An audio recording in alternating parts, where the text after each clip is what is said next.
ìlú. Tó bá wà wù Ìjẹ̀bú afẹ́ni rẹ̀ tó kù lọ sọdún Agẹmọ. Ọmọ alágẹmọ òkú ọ̀yọ̀wọ̀yọ̀ ọmọ alágẹmọ mẹ́rìndínlógún o. Èmi wọlé àwọn bàbá tiẹ̀ ẹ̀wọ̀n tó ẹ kú òòrùn.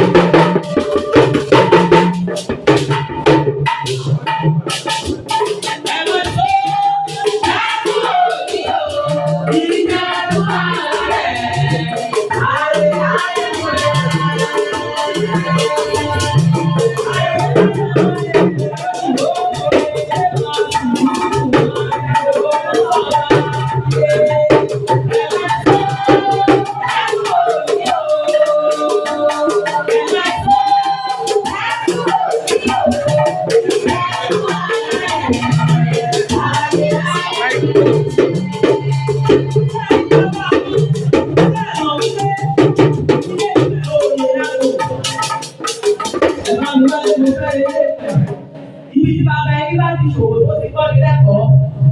Ibi tí bàbá yín dé Ilé Ifẹ̀ ni wọ́n pè é. Ilé Ifẹ̀ oyè lágbo. Ilé Ifẹ̀ ibi ojú ọ̀rẹ́ tí wọ́n wá. Àwọn onífẹ̀ ojú ọmọ aráyé owó rẹ̀ máa ń gbé ọ ní ẹ̀rù dẹdẹ. Mo ní dúró kí wọ́n nífẹ̀ ọ ní kí wọ́n nífẹ̀ kí wọ́n nífẹ̀ oyè ìdúró káàkiri ẹ̀dá kí wọ́n nífẹ̀ ojú. Kí wọ́n nífẹ̀ àìdáwẹ́rẹ́ ojú bí tí ni wọ́n ti wọ ní. Èmi kọ́ wa nígbà tí wọ́n máa kú o. Tí wọ́n bá wá kú ẹ̀yà lé iṣẹ́ rẹ̀. Èmi a máa gbé wọ́ọ̀pù. Wọ́n ní Adéwúgbà production. Wọ́n máa ṣe drama. Kò sí ìtumọ̀ èyí ṣe lórí tẹlifíṣàn bẹ́ẹ̀ ni. Bàbá náà tún ni wọ́n dá sí ti òye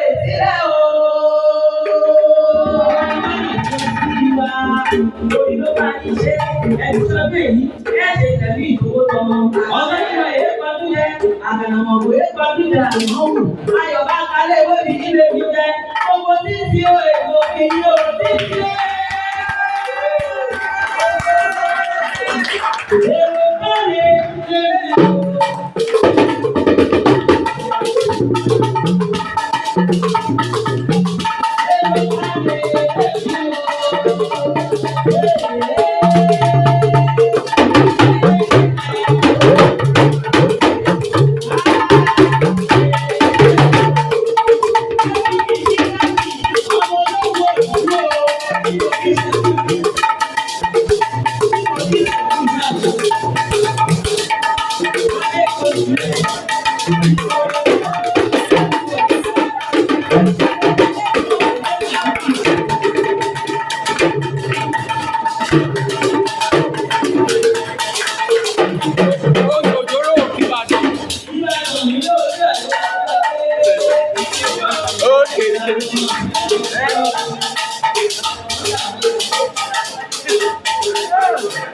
Yeah.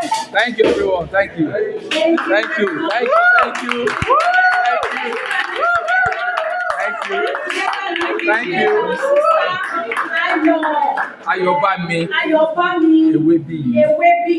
Let's put our hands together and also let's put our hands together and appreciate our saxophonists in the house. Thank you. Okay, thank you. So we're still celebrating our father, we're celebrating our mentor, Chief Wale Adenuga MFR. And like I said, MFR is not a joke.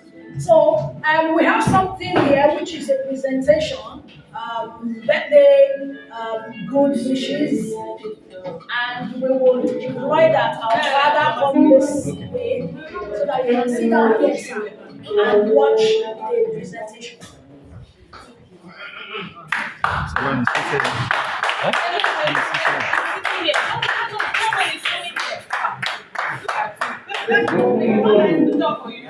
Nigeria. No. Everybody settled.